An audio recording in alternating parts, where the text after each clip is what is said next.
What up, friends? Looking cool with my pussy hat. That's just a word, by the way. We can elect a president that says such vile things. I think we can say that that's not going to hurt us, saying pussy hat. Welcome. Very excited to be here. I just got out of the shower. I'm very excited to talk to you guys about what happened this weekend. I was a part of one of the coolest things I've ever been a part of next to the birth of my son. I was so honored to be a part of it. I went into DC on Friday night.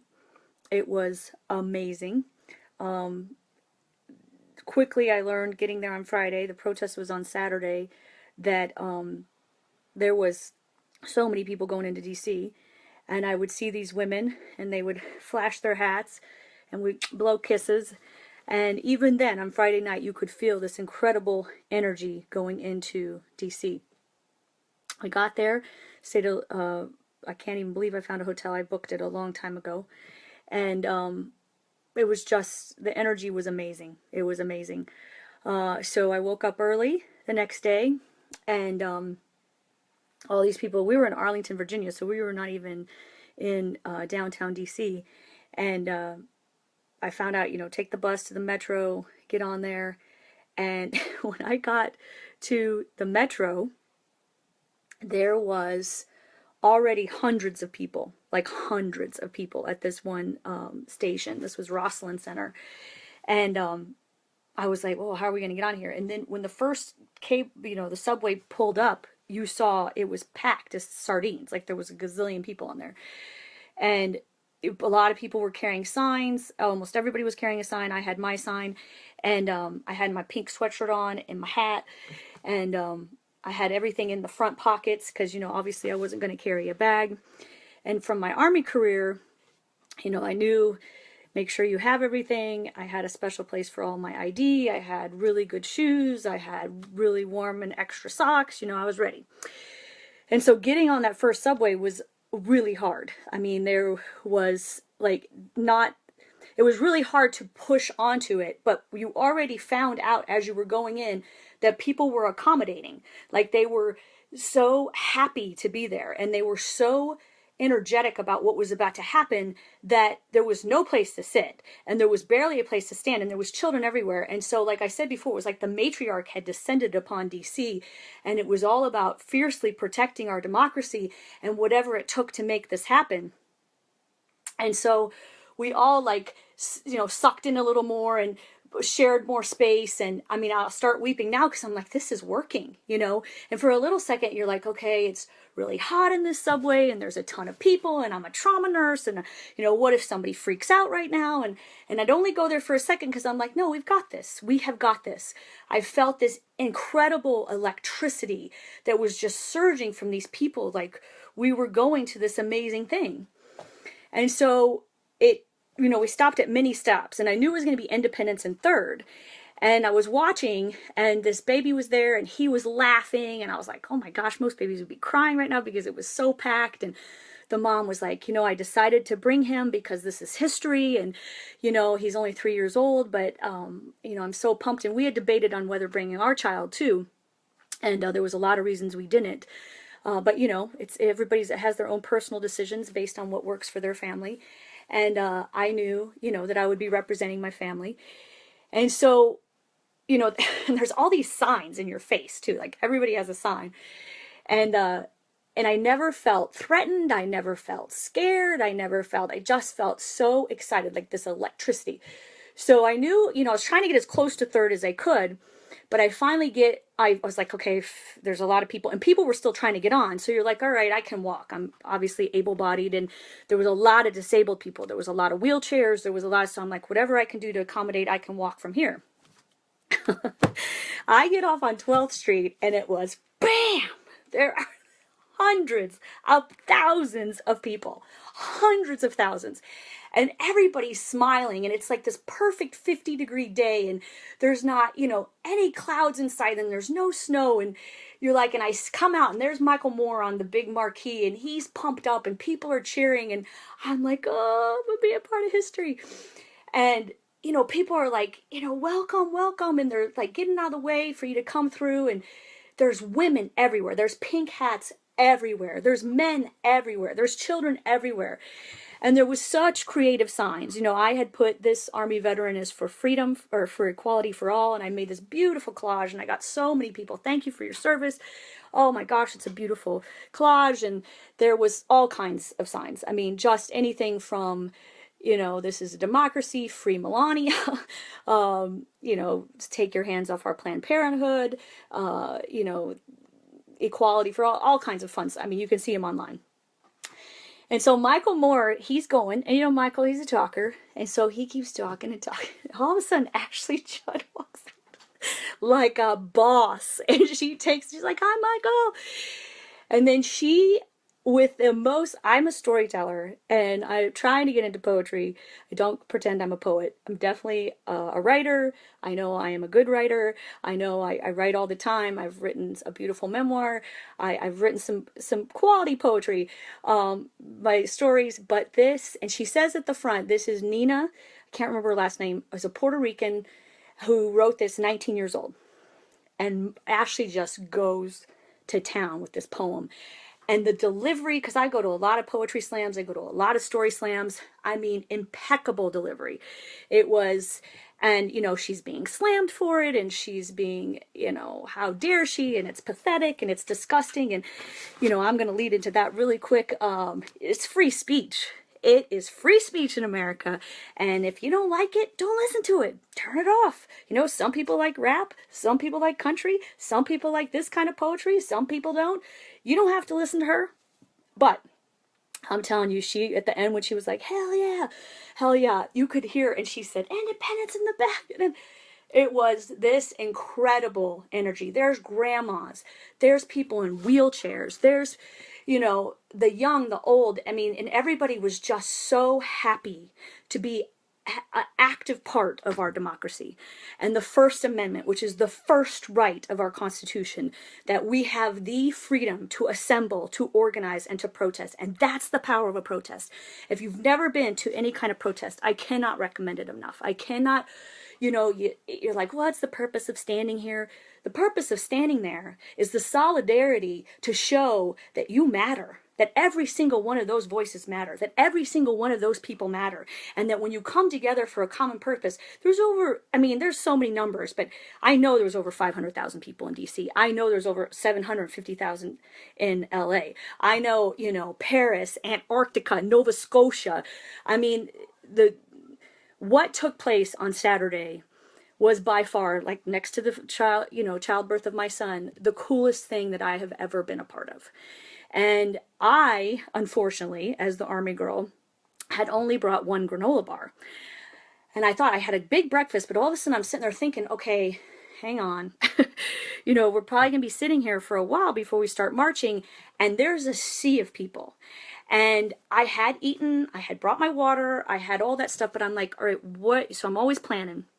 And I see this one little stand, and so I start trying to work my way. And once again, I'm just telling you, everybody just got out of the way and said, we're so glad you're here, love your sign, welcome. And just this absolute positive, electrifying, unifying energy of that we were all there together. And so I go, and this lady, you know, she was like, she was a Vietnamese lady that had her little stand there. And you know, she's like, yay, I'm going to sell some food today. She sold so much food. It was awesome. And like saved my life. You know, I ate that food. It's like when you're doing good things, food tastes so much better. And behind me, this woman that I write about, I've already written it down.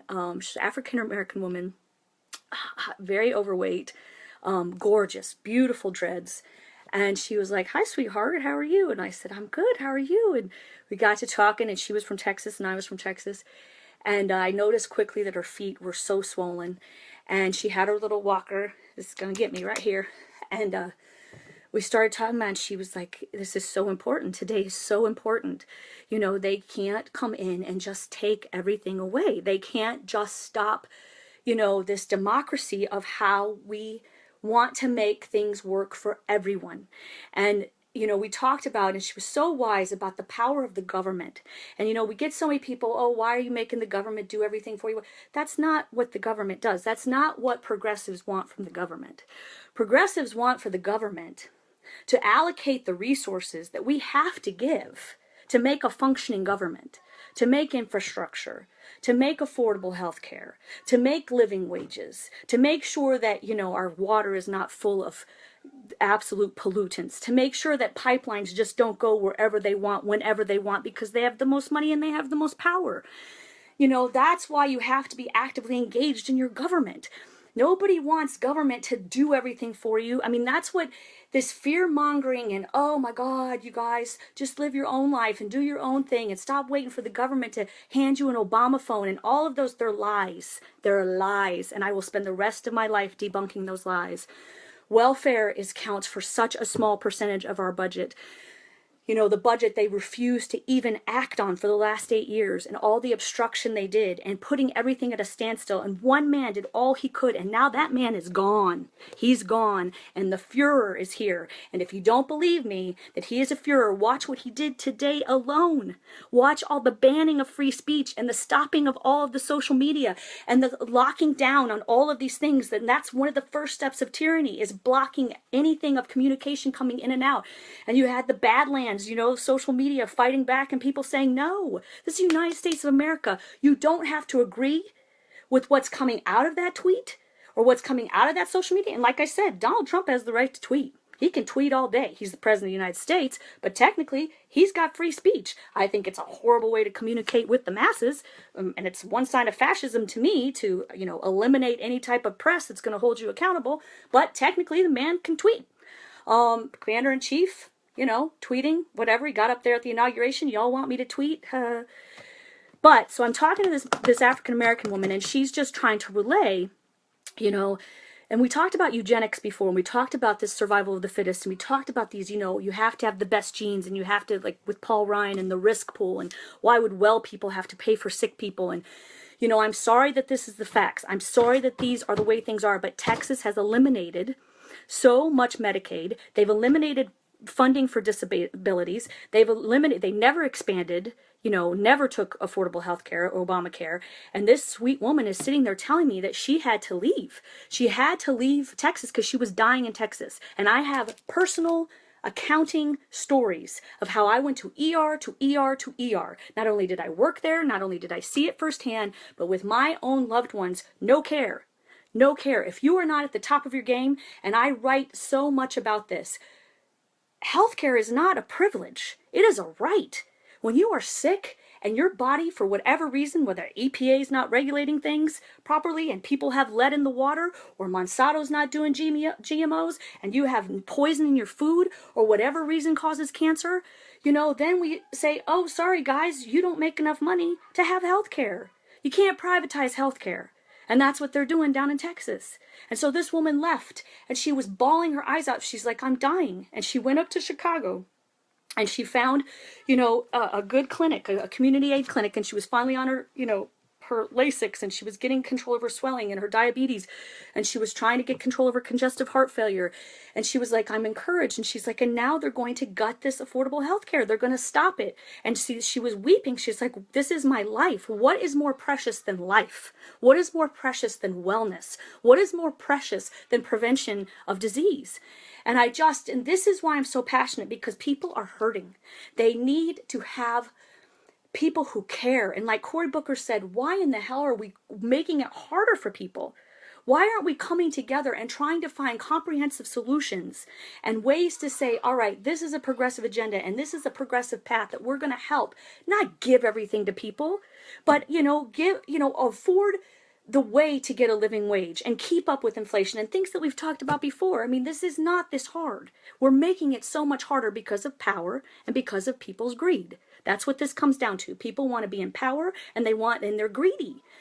And so she's sitting there, and it's getting close, and I saw America Ferrera, and I saw this beautiful singer, and Maxwell, one of my favorite singers from She's Having a Baby. He honored Gloria Steinem. He honored Angela Davis. It was gorgeous, just a gorgeous, so well put together.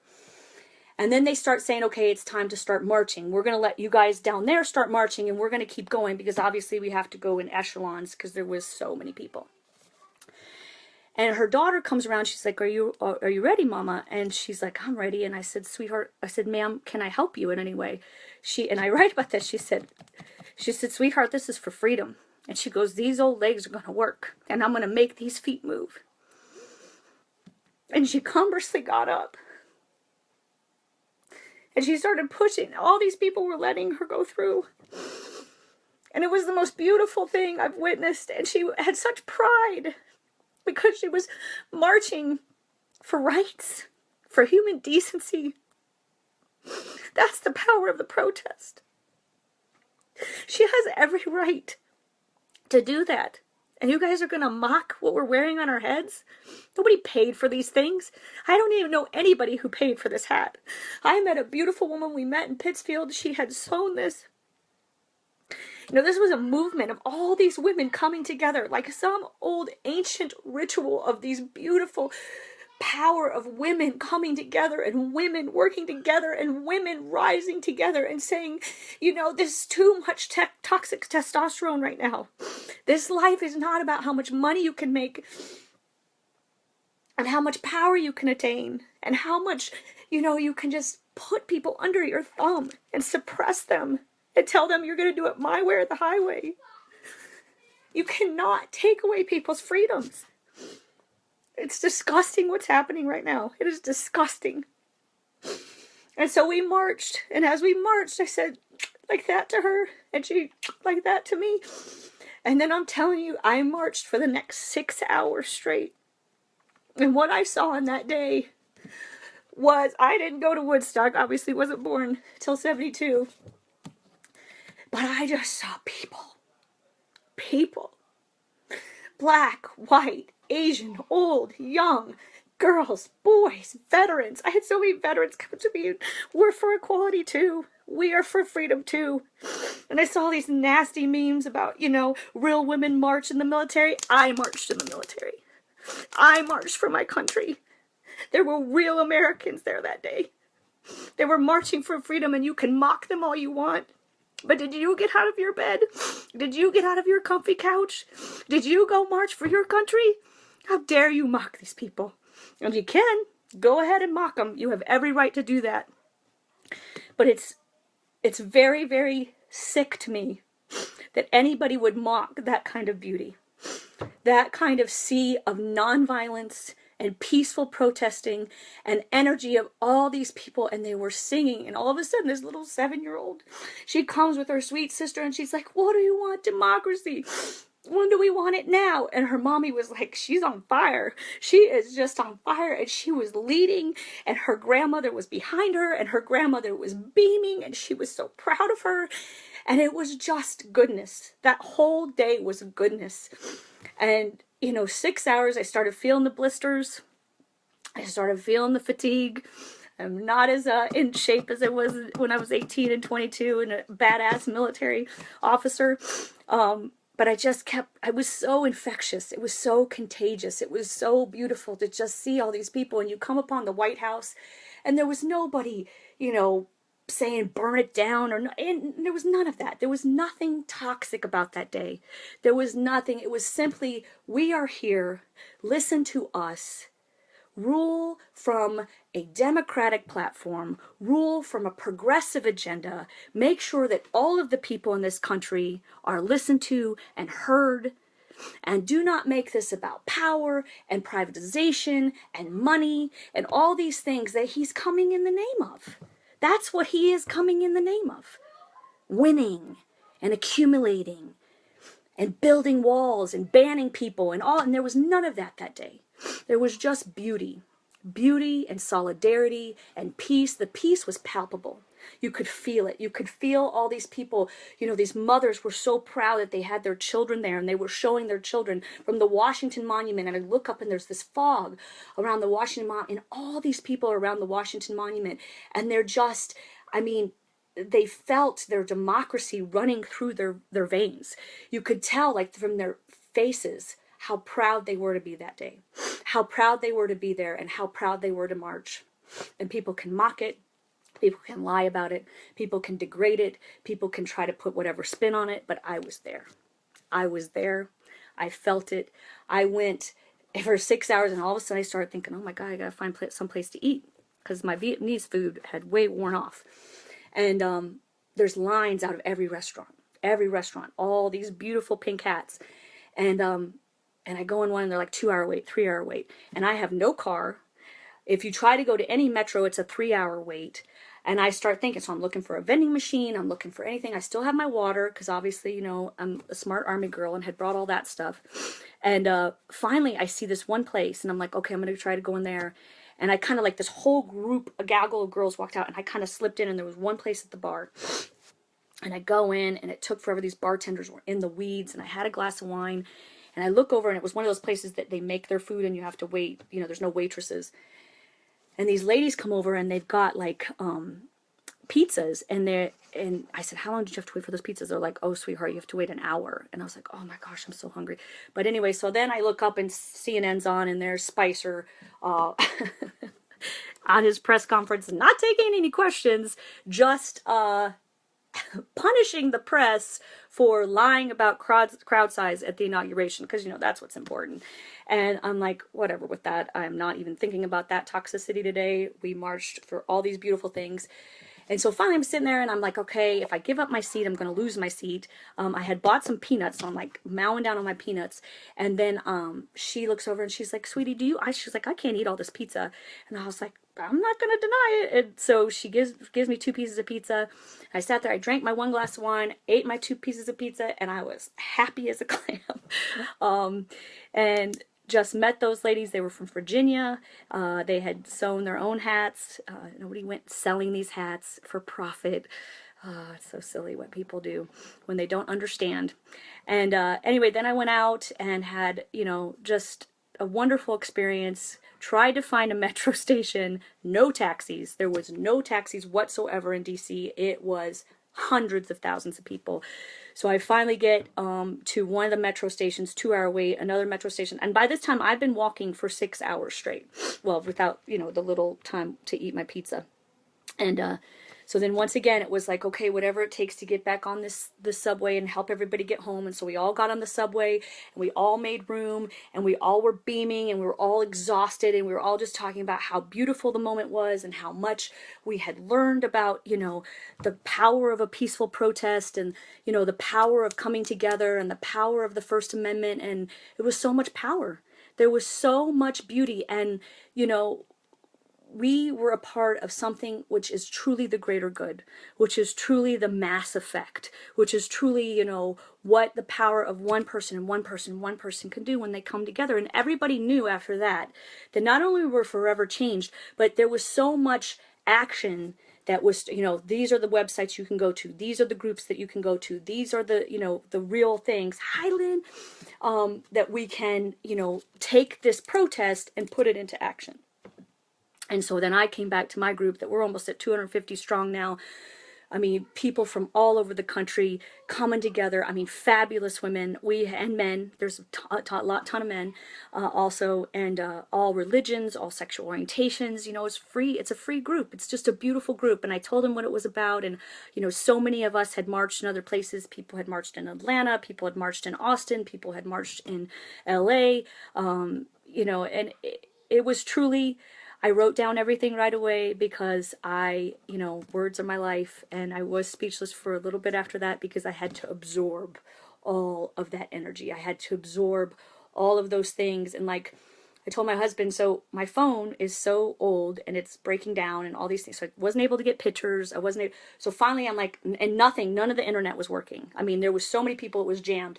So me, being the resourceful person, I start going up to people. I'm like, will you take my picture with you and send it to me? And they're like, yeah, sure.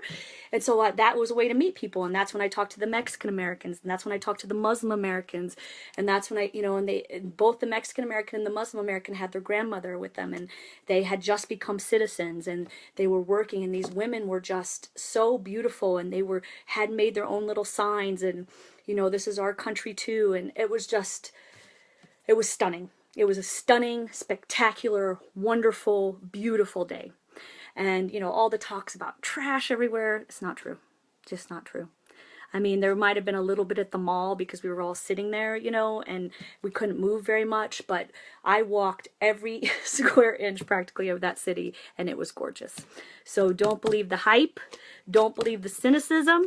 Don't believe that people, you know, just for their, I mean, there's all this talk about the vulgarity. There was nothing vulgar about that. And, you know, I love these Facebook ones that say, you know, people get so offended by us saying pussy hats. Why don't you be offended by poverty? Why don't you be offended by greed? Why don't you be offended that people are homeless? Why don't you be offended that people are being taken away, you know, from their health care and that they're going to get sick and sicker and many people are going to die and no voucher is going to take care of that? Vouchers are shit. They don't work. They have never worked. You can't take a $5,000 voucher and pay for a $500,000 bill. You know, for-profit medicine is disgusting. Talked about it a million times. What I'm here to go into next, after my awesome power of the protest, which was so beautiful, is what it's like to be a battered wife. And how I feel that this country right now is being battered like a battered wife. I saw the pictures. My particular stuff got taken down on Facebook. I'm not saying Donald Trump did it. I'm saying probably I got reported by one of my many friends that it offended them. All it was is Melania's particular face. When he turns around, who knows what he said, but this was her face. When she got out of the car, he went in. The Obamas, you know, escorted her up the stairs. I'm not pretending that I know what goes on in that marriage, but I am telling you that I was a battered wife twice. So a lot of us women know. We know the signs. We know what it's like to be. I know what it's like to be a trophy wife. There was a time that I wasn't this gorgeous. No, there was definitely a time that I was loved for my face. I was loved for my figure. I was loved for everything besides who I was inside. And so I want to read you something, two things, because I can't stay on it forever, even though it's really fun. My first time as a starter wife that I talk about, I was 22 years old. I got married because I was in love. I loved him very much. But we were very young, 22. So this is from my first book, and I just want to do two quick paragraphs about it. While you're giving it time in the actual ever after, you start realizing that you're not only enduring mistreatment, but in fact allowing the wrongdoing to happen. How do you prove emotional abuse? Am I saying that because you can show someone facial bruises and scars with physical abuse and you can't do this with emotional, psychological abuse, that one is worse than the other? Honestly, who cares? It is both sick and sad that enough exists in our society that warrants a comparison of the two. They are both forms of abuse. Both psychological and physical types of abuse mean that one person is degrading another human being and controlling them with their abusive behavior. I know from experience that both types can lead the one suffering from the abuse to absolute and utter madness. The abused person is always questioning what he or she has done wrong, what he or she can do better, and why doesn't that abusive person love him or her anymore? The abusee finally reaches a level to almost trying anything to show the abuser that the abusee is lovable again and will do whatever the abuser wants. The emotional abuser often consciously or subconsciously holds or rations out the love and affection. The whole process is like watching a sadistic puppet master carelessly controlling a pathetic puppet. This is all completely pitiful, and it should be criminal, in my opinion. Matters only become worse the longer that the abuse continues. The tricky thing about emotional abuse is that there is no physical proof. The only evidence is your reaction to it, and that becomes more erratic as the abuser holds all the cards.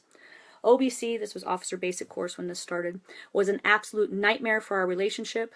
I don't know if we had gone to Fort Bliss immediately and had the ability to spend time together as man and wife in our new home alone, getting to know each other, would things have been different? There really is no way of knowing.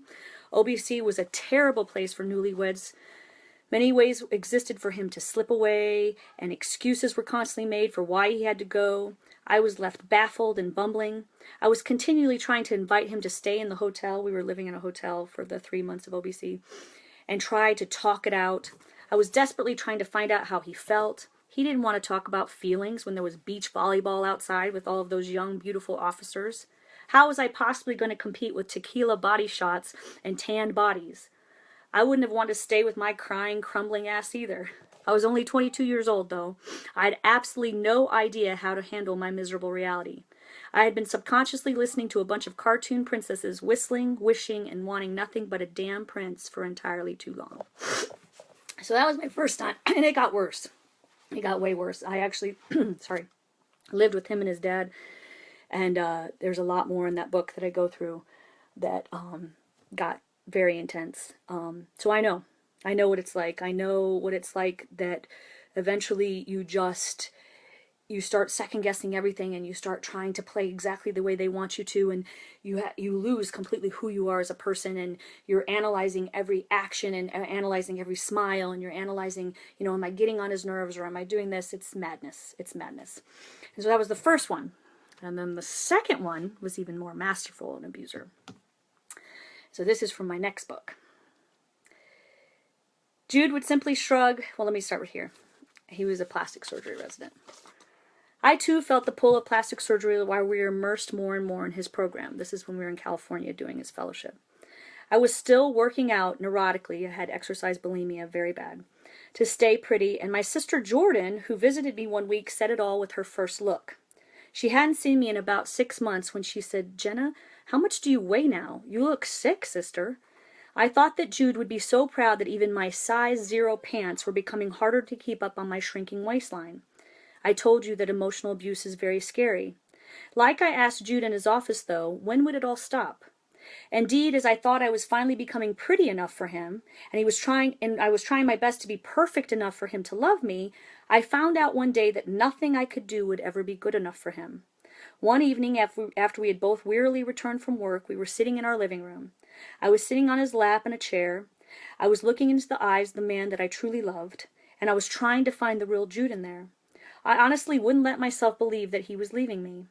Even when he returned that stare into my eyes and he started pushing up my eyebrows from where they naturally rested, it took me a moment to process what he was doing. As I sat there at 99 pounds and at 32 years young, my unconditionally loving husband, who had vowed to love me for better or for worse, was actively pushing up my eyebrows to see if I would look better if I went through a harmless brow lift. He, in fact, did not deny it when I finally realized that he wasn't lovingly caressing my face. He was neurotically assessing my face, just like he had all those other faces for plastic surgery on the computer screen. I asked him, "Are you actually trying to say that I need a brow lift at 32 years of age?"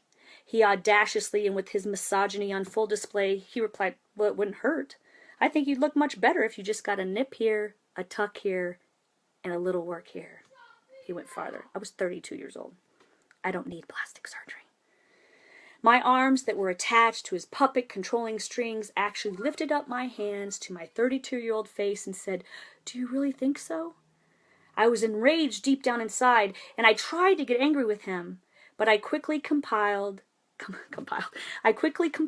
and rescinded in my mind. However, as always, it was the path well taught, well traveled, and of least resistance.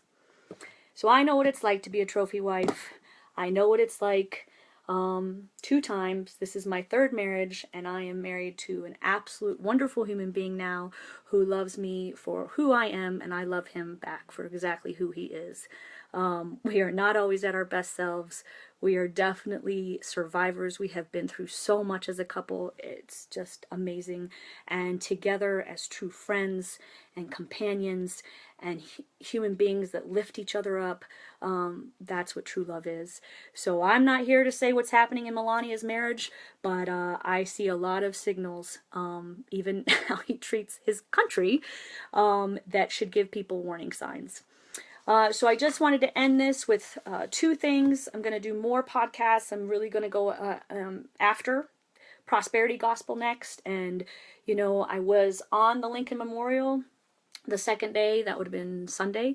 And there were 5 Trump people there. I love you too. 5 Trump people there. And they were, screaming at the top of their lungs. That reminds me to say one more thing. This was on Sunday, 5 people on the Lincoln Memorial screaming. They had, Romans 8:5, a woman's place is in the home. This is what patriarchy looks like. Homosexuality is a sodomy.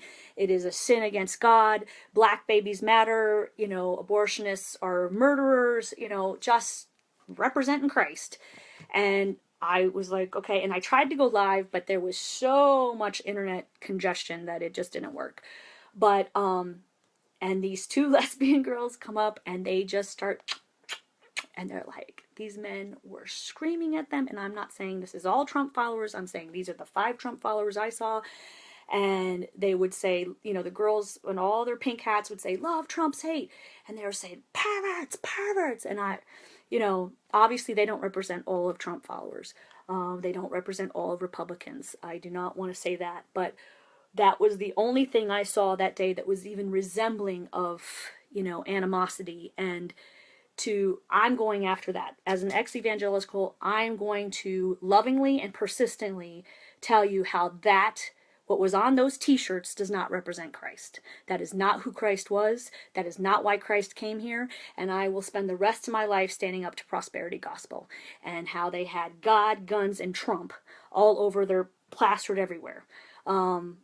You know, when you fight fairly and fiercely, you have to put this back in the face. You can come in whatever you want, but don't come in the name of Christ and say that is what he would do. That is not, he would not be ripping away affordable health care. He would not be doing everything it takes to make it harder to feed the poor. He would not be doing things to make it harder to get a living wage. He would not. He's my Lord and Savior. I have followed him since I was 5 years old. And I'm telling you guys, you're keeping people from him and you're not representing him correctly. Not all Christians, but the 82% of evangelicals that voted for Trump, and because of this prosperity type of God is a genie and I'm here to be blessed, and you know, if poor people only worked harder, that is not Christ. And so I want to talk really quickly about the Planned Parenthood video I saw today that went after prenatal care. Planned Parenthood, they may say, and this is why they need to be regulated. This is why government has to regulate things just like Medicare, Medicaid, just like for-profit physicians. This is one of the reasons you need government. I want to give you some facts about Planned Parenthood instead of all of this, you know, the same video people that are talking about, you know, stealing and selling fetal parts that was debunked. So go to facts. They are going to put everything out there to try to defend their position. In our group, we go to facts, we cross-check, we do everything it can to eliminate fake news. So Planned Parenthood does 3% abortions. They receive no federal funding. Of all their services, they only do 3% of their total services go towards abortion. No federal funding goes to abortions. That's the Hyde Amendment. They can't do it. That's been forever. They do 42% of their services are STD screenings, HIV testing, you know, helping with AIDS, giving, you know, low-income people ways to get on the, you know, I can't remember what the name of the drug is. I used to remember. I've been out of nursing too long, but, you know, the antivirals to slow down the HIV. They do 270,000 pap smears a year. They do 360,000 breast exams. They stop 2 million unintended pregnancies. Yes, they do 323,000 abortions as a form of contraception. I know you have a problem with that. You know, the way that you eliminate abortions is you do more for stopping unplanned pregnancy. You do more of the you know, the main thing Planned Parenthood is not for prenatal care. A lot of the states and the clinics, they can't get Medicaid because they don't put it for low-income people for prenatal care. That's not what Planned Parenthood is for. They may, you know, have trapped these guys saying, oh, there was a prenatal care that it's part of. Some of the clinics do provide that, but it's not a one-stop all does everything for every, you know, there's states too that have their own services. So go to the facts, man. They don't claim that they do all prenatal care. It's like they go to these poor people that are working as volunteers and then they, you know, burn them on, oh, you said you did prenatal care and you don't do prenatal care. They prevent 579,000 unintended pregnancies. They do 1.5 million sex education. And this was all done by the Guttmacher Institute, which is a non-profit institution that did all of these studies. They have 62% same-day services. I don't know if you've ever gone to the emergency room. I don't know if you've ever gone there for your services. This is what, you know, the Republicans and Fox News say is their public health care. You know, most of the time for primary care, you don't get seen in the ER right away. And you certainly don't get seen for these kind of issues. They have 78% of their clinics have extended night services. So you don't... This is another way, like Cory Booker and they're talking about, you're making it harder for poor people. You're making their struggle harder. You're going after this, and when you do a global gag that's even more than George W. did, what Trump just did, that if any, country talks about abortion or even offers abortion, they get no funding. The way you increase illegal abortions is by getting rid of safe abortions. Nobody that I know, is like, that's pro-abortion, pro-abortion. We're pro-choice. And when you say you're pro-life, I want you to say, with taking away people's health care and with the ways that Trump is pushing us to war, watch how many ways he's pushing us to war. He's pissing off China. He's pissing off Mexico. He's pissing off NATO. He's doing all these things as an authoritarian, stopping down free press, shutting down people's, entire, like, how many executive orders have been done in the last 4 days? It's madness. So I firmly and fairly and fiercely will come to you guys who are so entrenched in a position like you have been for the last 8 years. You didn't work one little bit with the progressive president, and now you have a president who is a tyrant. And I'm going to spend every day of my next 4 years fighting this tyrant. He has come in like a wrecking ball. He is, promised to drain the swamp. He has corporate coup. He has people that paid to get to be the Secretary of Education. She is not qualified to be the Secretary of Education. She couldn't answer one of those questions. She's never attended a public school. Her children have never attended a public school. This is not a Christian nation. This is a nation of separation of church and state. I don't know how you all think forcing Christianity on everybody is even what Christ was about. It doesn't make any sense. You're keeping people from Christ. It is absolute asinine. This platform has gone so askew, and it is eugenics and survival of the fittest, and now we have a Fuhrer that has come in and is shutting down free speech and is worried about crowd size on his first day. And now, today, he's all pissed off that he didn't get the popular vote too, because he's an egomaniac. And so now he's going to say that all those 3 million votes that Hillary got, they were all illegal. All of them. With absolutely no proof, with absolutely nothing to back it up. Can somebody please defend that? Can somebody please defend how the person in the highest position in the land is coming at us with these things that literally any intellectual person or a person that's wide awake is like, is anybody else seeing this? Our group sees it. Our group is watching it. Our group is fighting it fairly and fiercely. I have written more petitions. I have written and called more congresspeople, and I will stay fully engaged. If you want to join our group, we have fantastic people. It is such a safe place. I love it so much. Hello, my friends. I just encourage you guys, free speech always, freedom of the press always, public education, public services, things that will help people get out of poverty. Don't make it harder for poor people. It is disgusting behavior. It is not from Christ. It makes me weep. This is not about winning. This is not about banning and building things to keep people apart and shutting down free speech and shutting down the press and shutting down dissidents and that's not America. It's not. I love you guys. Oh, I wanted to show you one thing. This is my dress. When I just talked about what it was like to be a starter wife, this was my waist. It was a size 0. That is not formed for the dress. That is literally, I was so anorexic. I was so absolutely, I would exercise, I would eat like maybe 2 crackers and then go exercise for 2 hours. I was so sick. I was so sick. So, emotional abuse and being trapped in an emotional abusive relationship, I encourage you. I will send you my book for free. I have been there. If any of this barbaric type of behavior and the language that's coming from Trump, if it's triggered in you, like it's triggered in me, post-traumatic stress disorder, and feeling like, your abuser just became president of the United States because it's real. He is abusing people. He's abusing his power. He has so many people terrified. It's just disgusting behavior. So I would be happy. Please join our group. Come to us. We are so empowered and encouraging each other. And the last thing I'll say, I made my profile picture. There was 4 Trump girls on one of the sides about 2 hours into the march. I ran up to them. I ran. They had their Trump, hats out. And I said, hi. I said, may I please tell you something? I said, you have every right to be here like we do. I said, thank you for standing up for your country too. Thank you for, using your First Amendment rights, and may I please give you a hug? And they said, absolutely. We gave each other a hug. We stared each other in the eye and said, you know, this is all of our country. I'm asking you, Trump people, please notice what he's doing. Please. It's not democracy. Don't make it harder for poor people. It's not Christ. All right. Love y'all.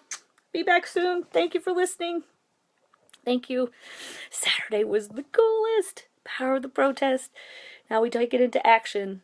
You fight fairly and fiercely. Don't get nasty with people. Don't. I have to check myself all the time. Remember what I said before.